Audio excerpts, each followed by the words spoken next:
Assalamualaikum warahmatullahi wabarakatuh. Bismillahirrahmanirrahim.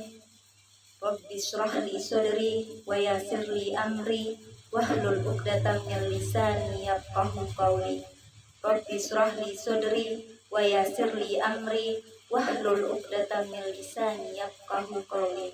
Rabbi shrah li sadri wa yassir li amri wahlul 'uqdatam min lisani yafqahu qawli.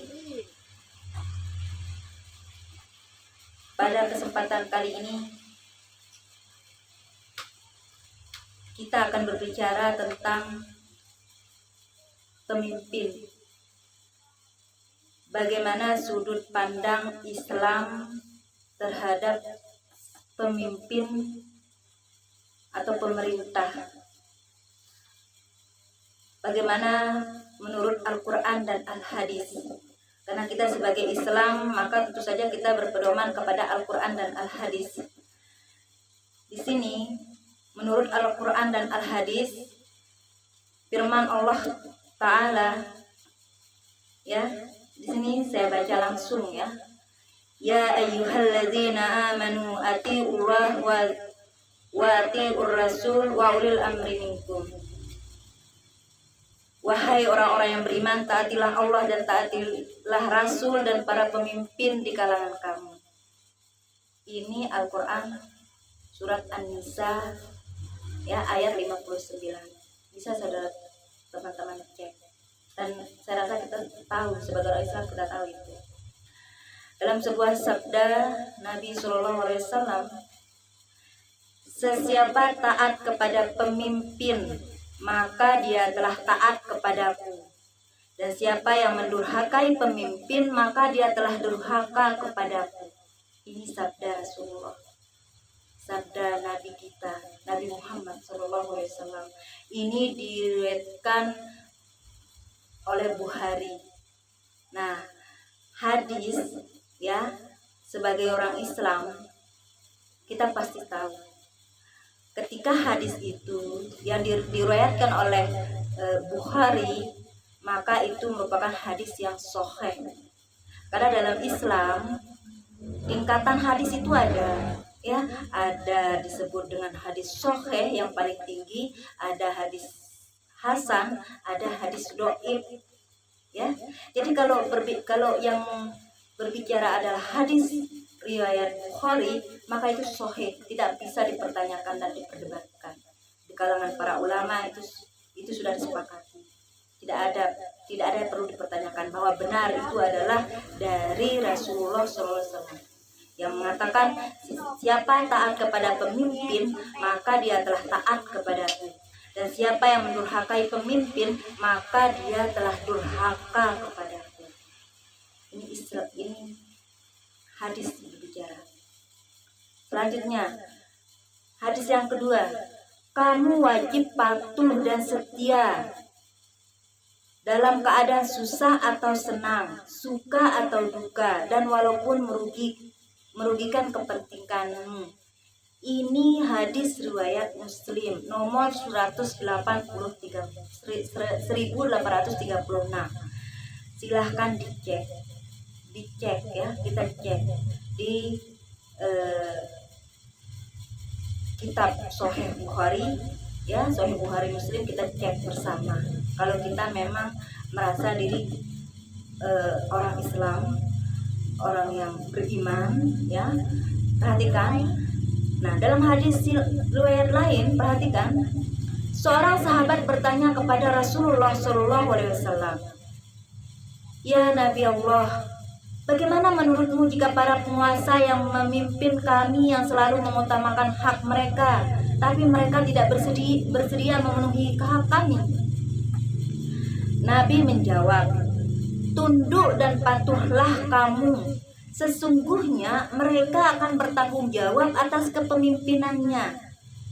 Manakala kamu juga akan bertanggung jawab terhadap ketaatan kamu kepadanya. Perhatikan kalimat ini dengan baik. Ya, Rasulullah bersabda kepada kita, tunduk dan patuhlah kamu. Sesungguhnya mereka akan bertanggung jawab atas kepemimpinannya. Yang dimaksud adalah seorang pemimpin di sini. Manakala kamu juga akan bertanggung jawab terhadap ketaatan kamu kepadanya. Ini hadis riwayat Muslim nomor 1846. Silahkan dicek yang di rumahnya memiliki hadis, ya, kitab Bukhari dan Muslim. Ini hadis Bukhari dan Muslim. Para ulama kita terdahulu sepakat ketika hadis diriwayatkan oleh Bukhari dan Muslim, maka itu adalah sahih. Sahih adalah tingkatan tertinggi, ya, tidak bisa diperdebatkan.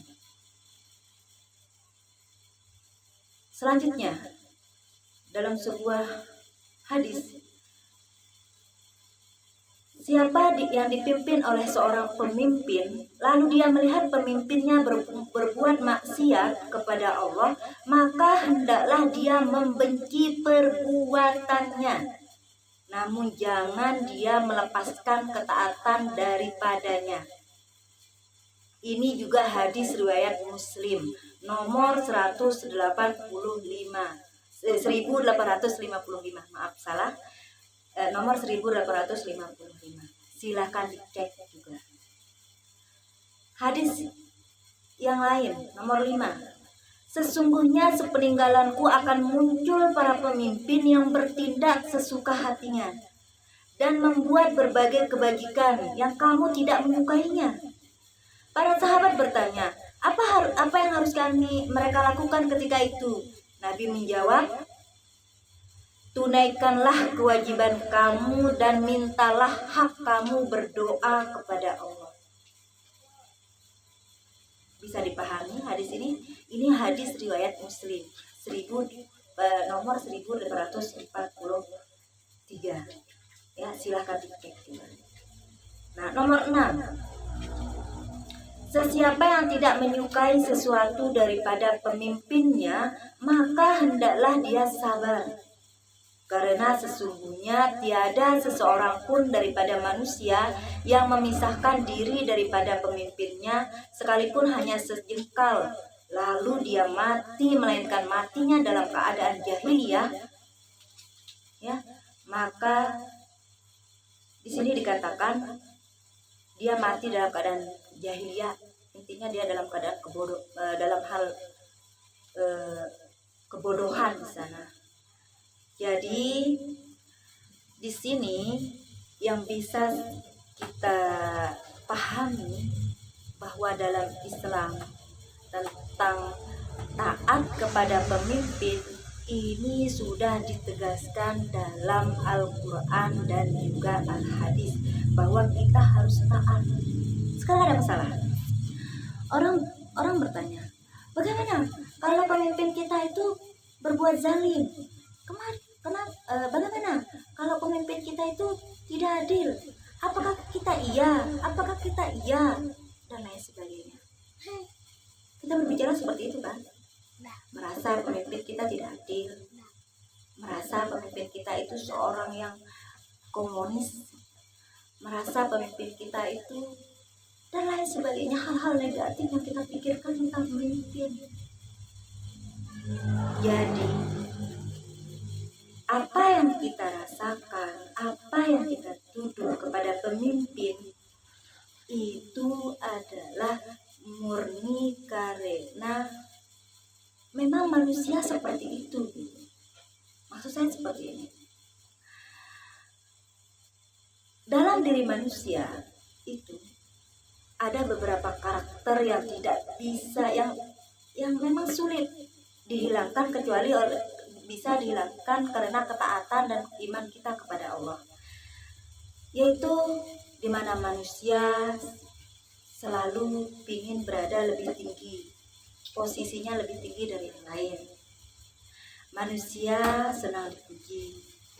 Manusia ingin dari segi kekuasaan dia lebih tinggi, dari segi memiliki harta dia paling banyak. Itu sifat manusia. Itu sifat manusia. Bawaan manusia memang seperti itu. Ya. Jadi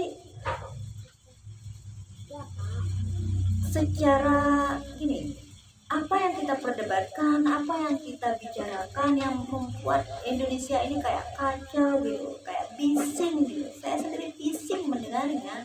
Ini disebabkan karena manusia sendiri. Kebanyakan manusia pada saat ini, mungkin dari dulu ya, yaitu cinta dunia yang sangat berlebihan. Oleh karena itu dalam Islam cinta dunia itu dilarang. Inilah yang akan terjadi, apa yang kita rasakan saat ini.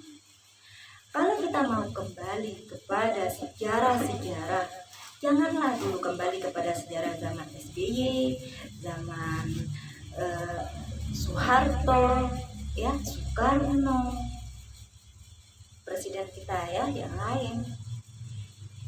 Jika kita melihat di sana terjadi demo, di sana terjadi macam-macam, di sana ada zaman korupsi, macam-macam kita tuduhkan, sehingga kita merasa bahwa kita tidak pernah menemukan pemerintah yang adil, kita tidak pernah menemukan pemerintah yang baik, kita tidak pernah menemukan. Kenapa?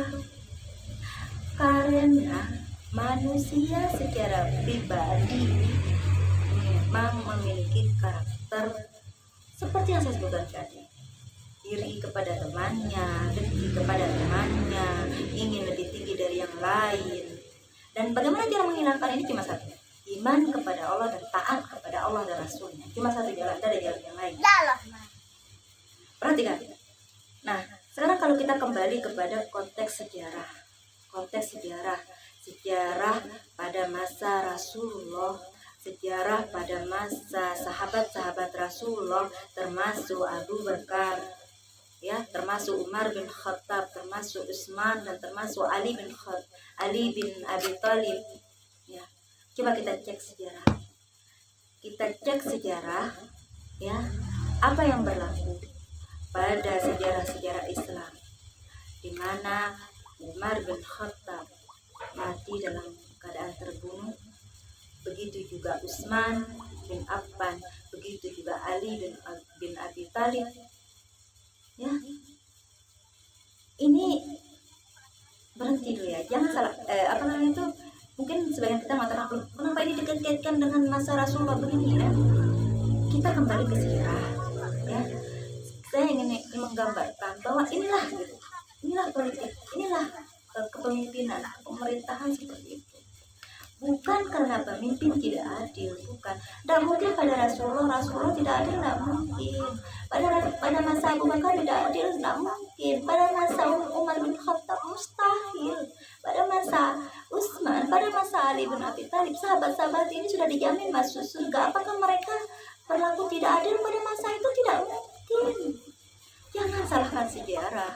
Oleh karena itu dalam keislaman seringkali sejarah-sejarah itu digunakan oleh orang-orang non-muslim untuk berpendapat tentang hal-hal yang tidak dalam Islam. Apakah itu salah sejarah? Bukan, saya rasa itu bukan salah sejarah. Tapi itulah manusia.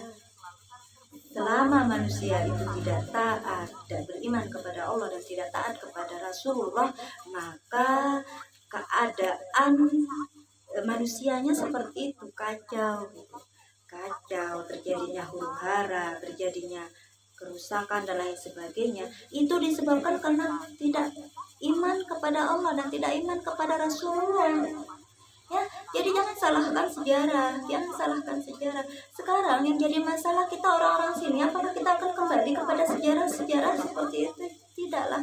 Kita memiliki kesempatan untuk memperbaiki diri. Jangan suatu hal terulang kembali yang kita tidak inginkan itu terulang kembali, itu yang kita inginkan.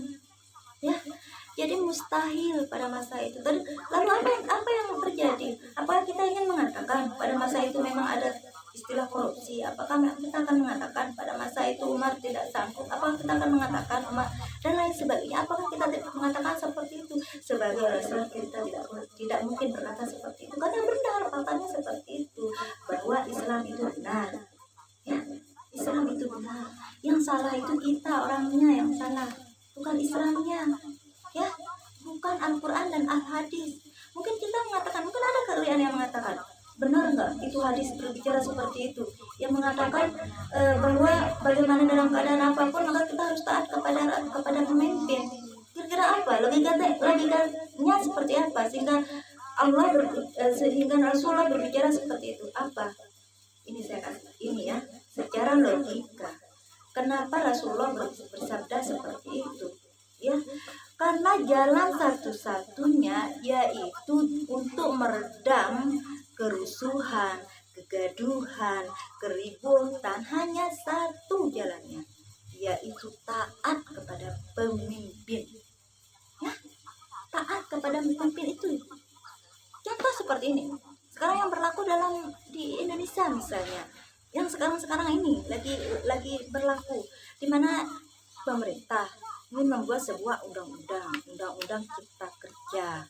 Menurut pemerintah undang-undang ini bagus ya, ini menurut pemerintah ya kan, dimana undang-undang ini untuk kepentingan investor, para pengusaha besar yang akan membentuk sebuah tempat, istilahnya tempat kerja gitu ya kan.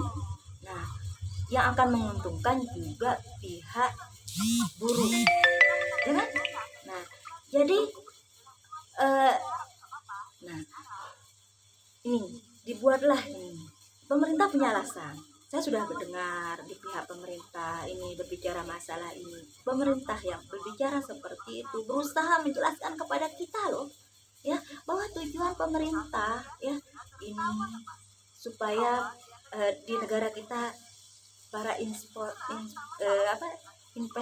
gitu datang ke Indonesia, baik di dalam negeri maupun dari luar negeri, sehingga terbentuklah tempat kerja, sehingga orang pengangguran ini memiliki ladang, memiliki wadah untuk bekerja. Karena masa pandemi banyak rakyat yang di PHK, yang tidak ada kerjaan, jadi pemerintah akan bangun itu. Lalu bagaimana? Apa yang membuat kita tidak setuju? Itu yang buat saya gimana ya gitu. Saya ingin berbicara ya kan. Nah, dan yang kita ributkan saat ini kan gini, pemerintah tidak tidak memihak kepada rakyat kecil, pemerintah zalim kepada rakyatnya, pemerintah di media dibicarakan semacam itu. Rakyat berbicara di Facebook, di Instagram, di WhatsApp, ngomong yang saya dengar hanya pemerintah seperti ini, pemerintah seperti ini, kok komplain gitu ya. Itu yang saya lihat secara kasat mata, seolah pemerintah. Di sisi lain pemerintah berbicara, membuat alasan ada, tapi apa yang terjadi ketika pemerintah berbicara? Kita mengatakan itu hoax. Ketika pemerintah mengatakan bohong, kita tidak percaya kepada pemerintah kita.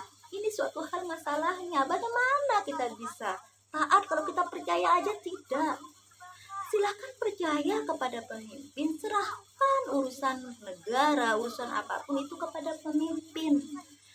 Urusan kita hanya satu, taat kepada pemimpin. Cuma itu.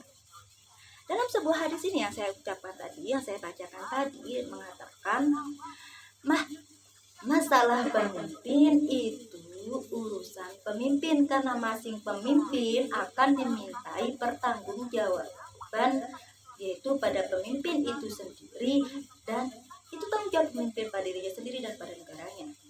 Nah, sedangkan sekarang kita sebagai rakyat kecil, tanggung jawab kita ya, kewajiban kita cuma satu, taat kepada pemimpin. Ketika kita tidak taat kepada pemimpin, itu sama artinya kita zalim pada diri sendiri, karena kita tidak taat kepada Allah dan Rasul. Ingat itu. Cuma itu masalahnya kita. Satu, kita tidak taat kepada Allah dan Rasulnya.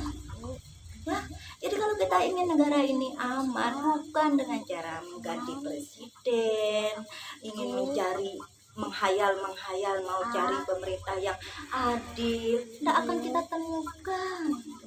Ya, Contohnya saja seperti ini, pemerintah menyalurkan dana, ada yang dapat, ada yang tidak. Yang dapat senang, yang tidak dapat itu berbicara yang tidak tentang pemerintah. Pemerintah inilah zalim lah, pemerintah inilah. Apa? Kita ini lagi sakit, kita ini lagi apa ya, kita dikatakan tidak cerdas, tidak, serasa kita semua cerdas, kita punya banyak ulama, kita intelektual, kita banyak, kita punya itu semua.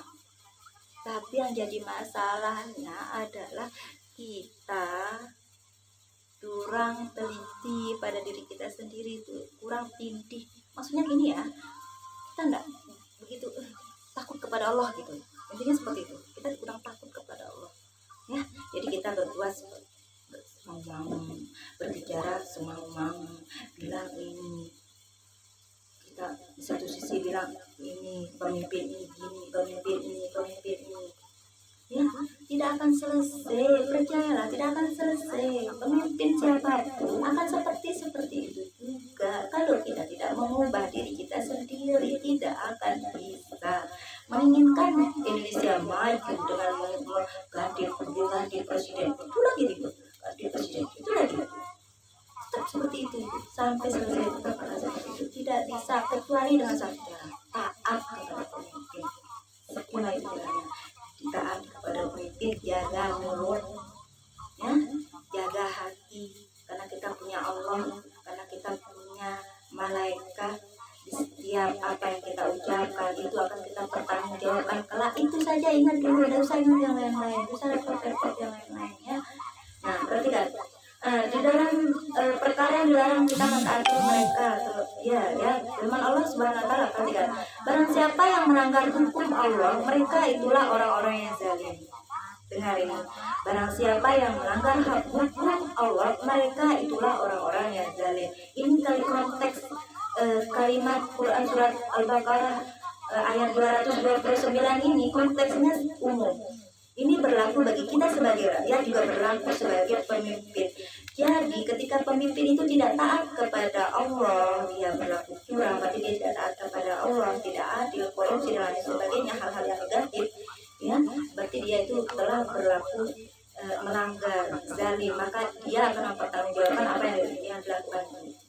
Ya, sekarang kita sebagai rakyat, ketika kita tidak taat kepada pemimpin, berbicara yang tidak kepada pemimpin, ngomong ini, fitnah ini itu, ribut ini itu, seolah-olah kita benar, seolah-olah dan lain sebagainya, itu kita sedang melanggar aturan atau perintah Allah. Dimana kita selalu memfitnah, itu dosa.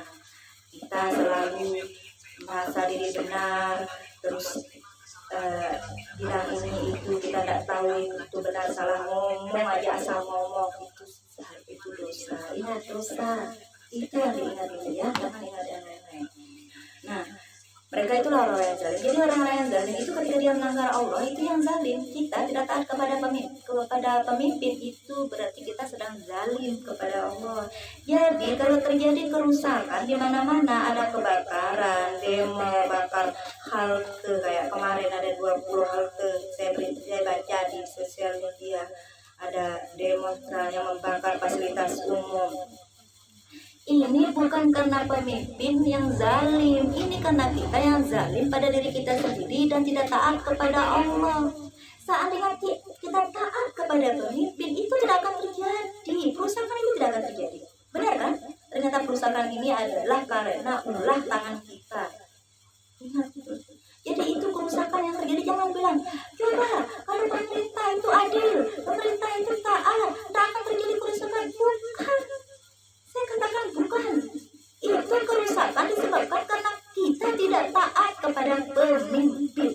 Kita berbuat zalim kepada diri kita sendiri karena kita tidak taat kepada Allah dan Rasul. Itu saja yang saya katakan. Selanjutnya dalam barang siapa tidak memutuskan perkara ini, dalam Quran surat Al-Maidah, silakan dicek ya. Kita sebagai orang Muslim, kita harus berbicara dengan sabar karena kita punya Allah. Ya, perhatikan. Barang siapa tidak memutuskan perkara menurut apa yang diturunkan oleh Allah, maka mereka itu adalah orang yang zalim. Nah, ini juga umum ini ayat ini. Jadi kalau pemerintah dia korupsi, ya ini pemerintah dulu ya. Kita berbicara dua sisi. Kalau pemerintah berbuat jahat, pemerintah misalnya dia korupsi, ya, misalnya dia tidak adil, dia memutuskan perkara dengan tidak adil dan lain sebagainya, maka dia telah berlaku zalim. Zalim kepada siapa? Kepada dirinya sendiri, kepada rakyatnya, dan juga kepada Allah. Tapi kalau sekarang kita sebagai rakyat tidak taat kepada pemimpin, ya, ketika kita tidak taat kepada pemimpin, apa yang terjadi? Kita kadang enggan mau bayar pajak, ya kan? Kita ngomong yang tidak kepada pemimpin, ya kan? Kita bilang ini itu, ya kan? Apa yang terjadi? Kita itu sedang zalim. Zalim kepada siapa? Zalim kepada diri sendiri, zalim kepada pemimpin, dan juga zalim kepada Allah dan Rasulnya. Inilah yang disebut dengan zalim. Ya, selanjutnya. Dan janganlah kamu taat kepada orang yang telah kami lalaikan hatinya daripada mengingat kami, dan ia mengikuti hawa nafsunya serta urusannya melampaui batas. Quran Surat Al-Kahfi ayat 28. Coba saya ulangi. Dan janganlah kamu taat kepada orang yang telah kami lalaikan hatinya daripada mengingat kami, dan ia mengikut hawa nafsunya serta urusannya melampaui batas. Nah, ini juga umum. Kita ini juga umum, ya. Jadi yang di apa namanya itu, yang sekarang yang jadi masalah, bagaimana apa yang bisa diperbolehkan dalam Islam supaya kita tidak taat, misalnya, yaitu dalam hal-hal di mana ketika kita dilarang, dalam hal-hal misalnya ketika seorang pemimpin tidak memperbolehkan kita sholat. Nah, ini baru letak kita harus tegas. Minimal kita sholat secara pribadi di rumah. Intinya ya, hal-hal yang berbentuk ibadah seperti itu yang boleh. Misalnya kayak dilarang kita puasa, ya bolehlah kita demo, itu pun tidak boleh merusak-rusak dan lain sebagainya, ya. Jadi misalnya di Indonesia tidak diperbolehkan sholat, tidak diperbolehkan puasa pada bulan suci Ramadan. Nah, inilah bisalah mungkin kita komplain, tapi ini kan tidak. Pemerintah kita orang Islam, ya, kita mayoritas Islam. Apa yang membuat kita seperti ini? Apa? Coba pikir sendirilah. Coba pikir. Pemimpin kita Islam, kita juga Islam, mayoritas kita Islam, negara kita aman, walaupun ada yang non Muslim, negara kita aman, negara kita ini bagus, dikesanjung oleh negara-negara luar, karena kita aman, damai. Oleh karena itu janganlah buat kerusakan, janganlah buat kegaduhan di negara ini. Negara kita ini aman. Perhatikan selanjutnya ya. Nah, dan janganlah kamu mentaati perintah orang-orang yang melampaui batas, ya, yang melampaui batas, yang kayak gitu, yang kalau melampaui batas kayak seperti tadi, tidak diperbolehkan misalnya, tidak boleh di sini misalnya, tidak boleh kita beragama Islam misalnya, ya, atau kita tidak diperbolehkan sholat misalnya, atau kita tidak diperbolehkan puasa misalnya, hal-hal yang berbentuk penyembahan diri kepada Allah secara mutlak gitu. Nah, tapi kalau dalam hal-hal dunia misalnya, keadilan semacam itu, karena itu masih bersifat bersifat secara subjektif gitu. Ada yang merasa tidak adil disebabkan karena dia tidak dapat misalnya, kan ada yang dapat bantuan, ada yang tidak dapat bantuan, itu disebabkan karena kita pribadi tidak dapat.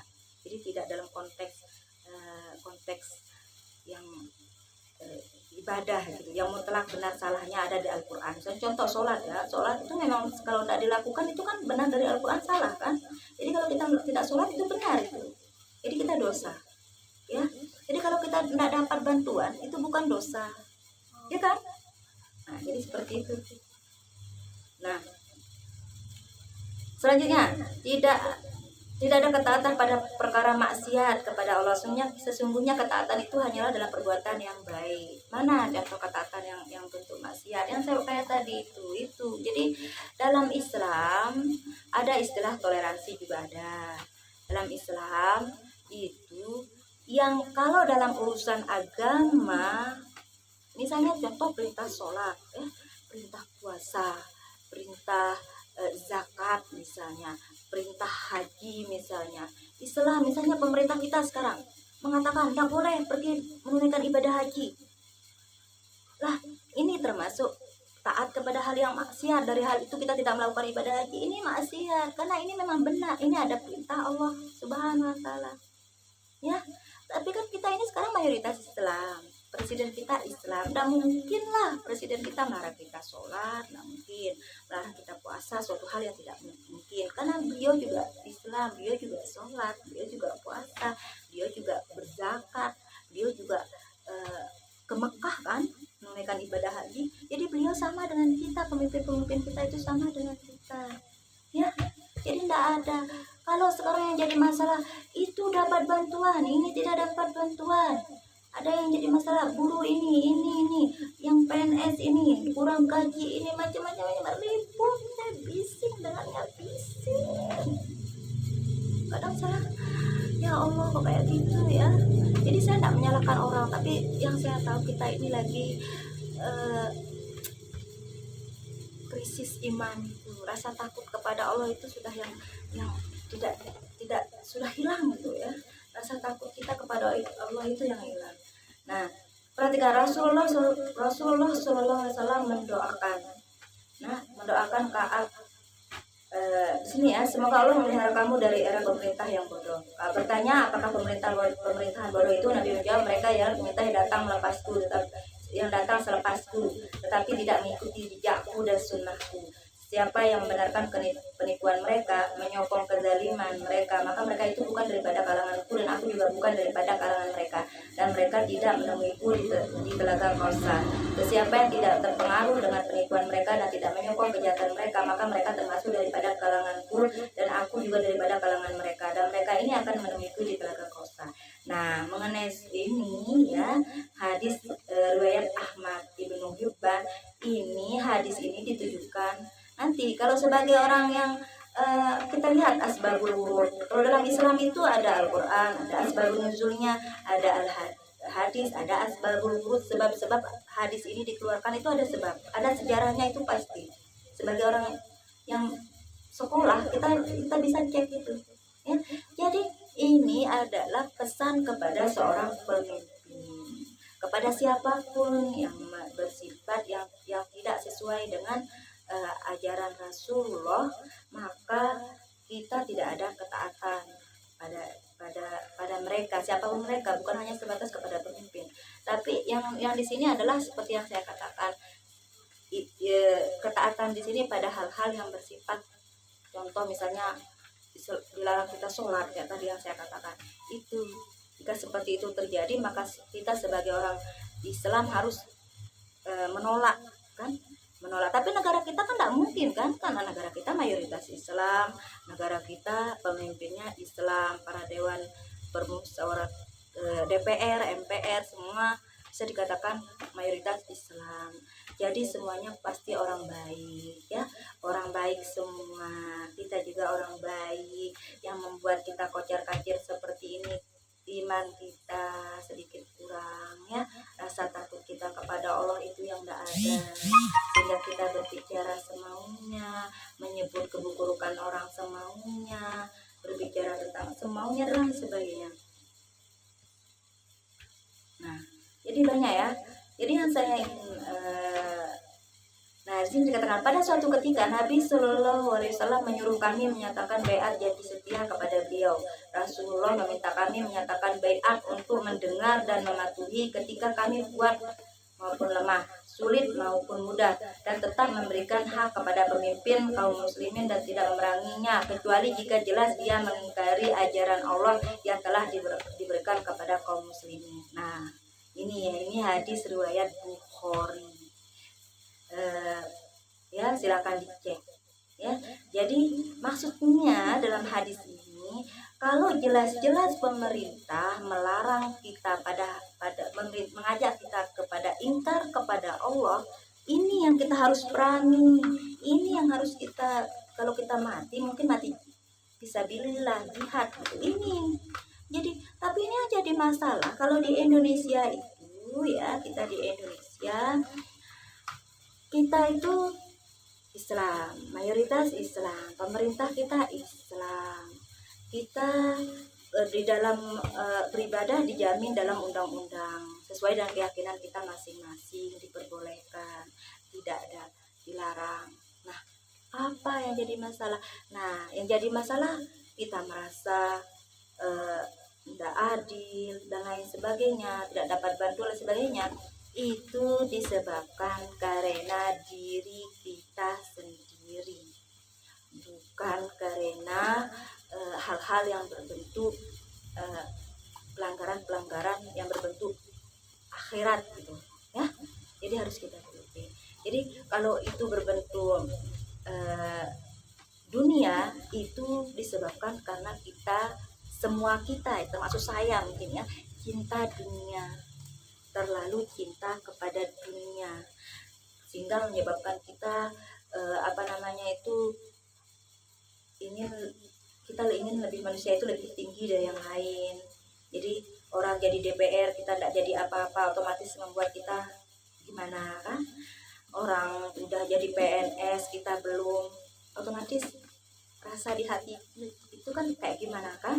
Nah, jadi seperti itulah, itu adalah kecemburuan yang disebabkan karena pertama kita di dunia, saja kita cinta dunia, tapi kita tidak dilarang cinta dunia, yang dilarang itu berlebihan gitu, yang membuat kita berlaku zalim pada diri sendiri dan juga zalim kepada orang lain termasuk pemerintah.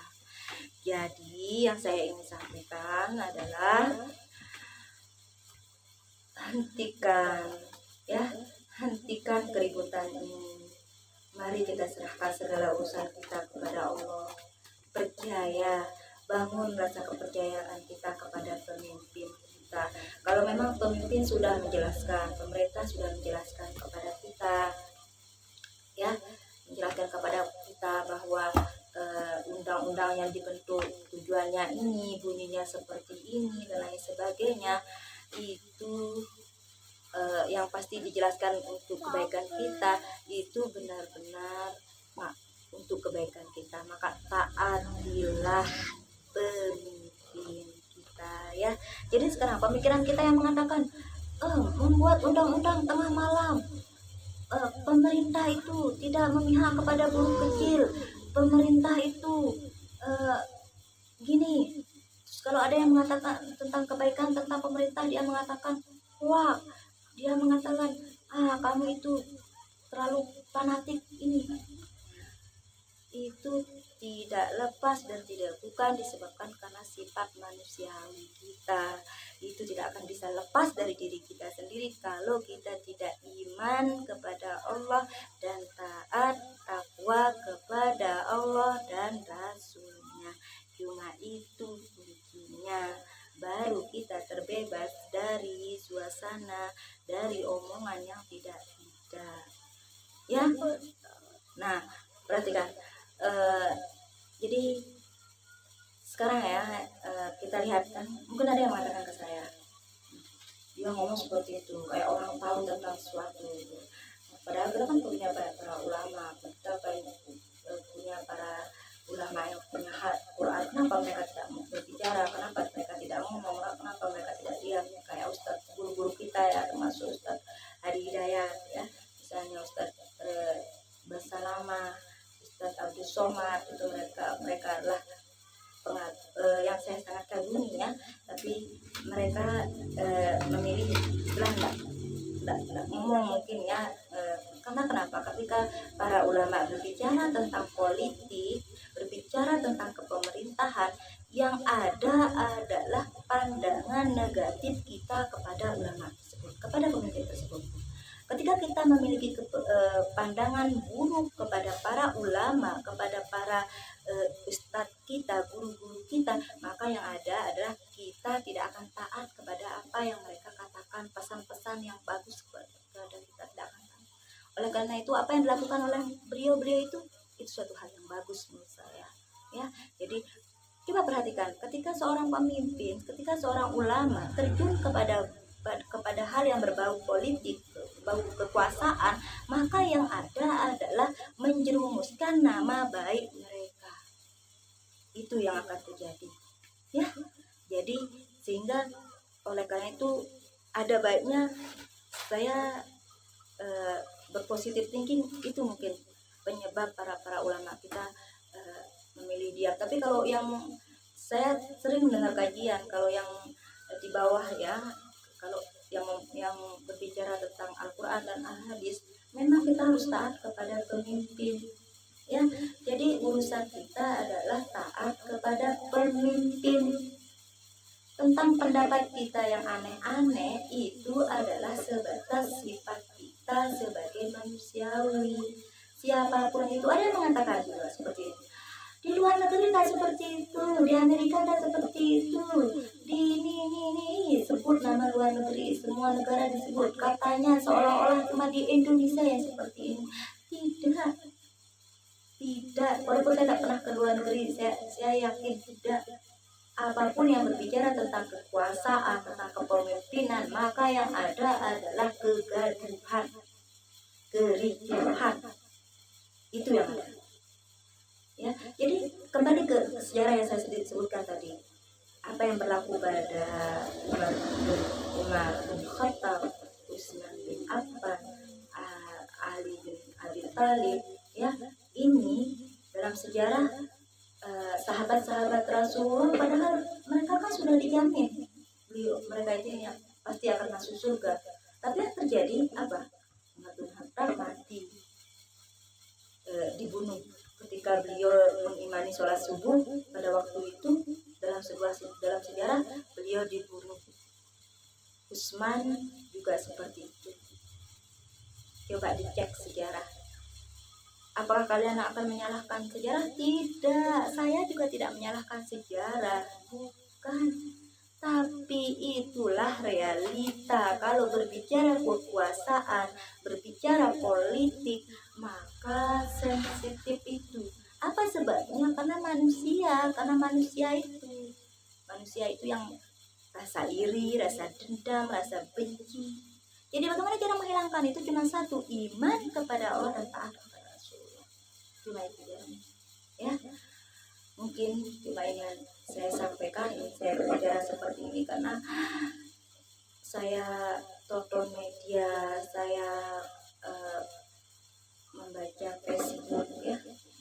Yang saya lihat video, yang saya perhatikan, mahasiswa demo rusak ini, bakar, bilang pemimpin rezim ini cuma Jokowi seperti ini dan lain sebagainya ya.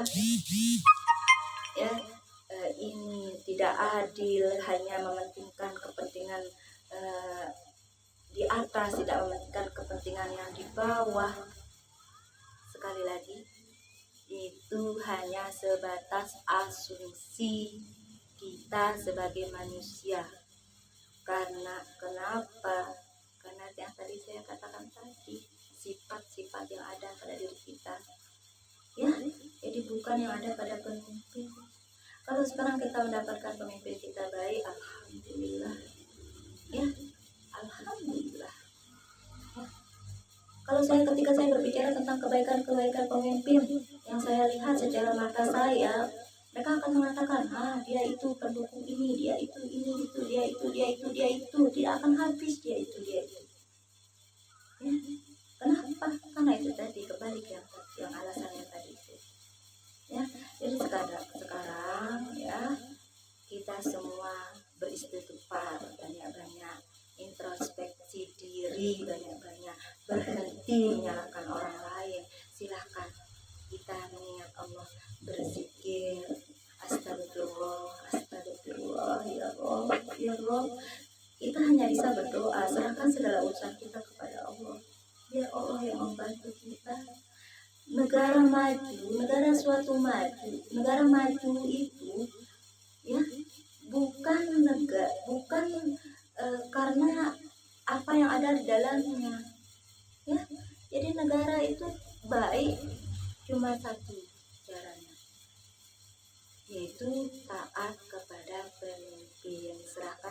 urusan kalau tentang kenegaraan serahkan kepada pemimpin.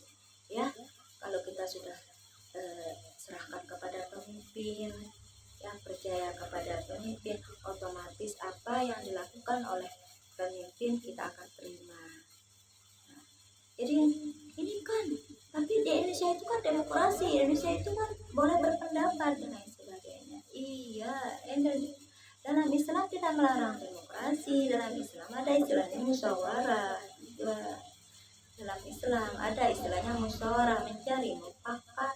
Ketika ada sebuah keputusan dalam mufakat, maka kewajiban ketika selesai musyawarah taat kepada hasil mufakat. Itu aturan dalam Islam juga. Jadi demokrasi tidak salah, tidak. Apa yang ada di Indonesia kita tidak salah, tidak ada hal yang salah. Jadi apa yang berlaku ini juga berlaku sebelumnya. Jadi selama kita tidak merubah diri kita sendiri, kita tidak akan bisa menjadi lebih baik dan baik. Oke, mungkin cuma ini yang saya sampaikan, ya. Apa yang saya ucapkan mungkin ada kesalahan, saya mohon maaf karena saya adalah orang biasa gitu. Saya tidak tahu apa ya, jadi saya orang biasa, saya punya salah, saya juga punya salah seperti kita semua, saya juga salah, tapi tidak ada salahnya mari kita tarik nafas santai, ya. Ini semua disebabkan karena ketidaktaatan kita kepada Allah, ya. Dan dimaksud dengan perbuatan zalim adalah yaitu ketika kita tidak taat kepada Allah Subhanahu wa taala.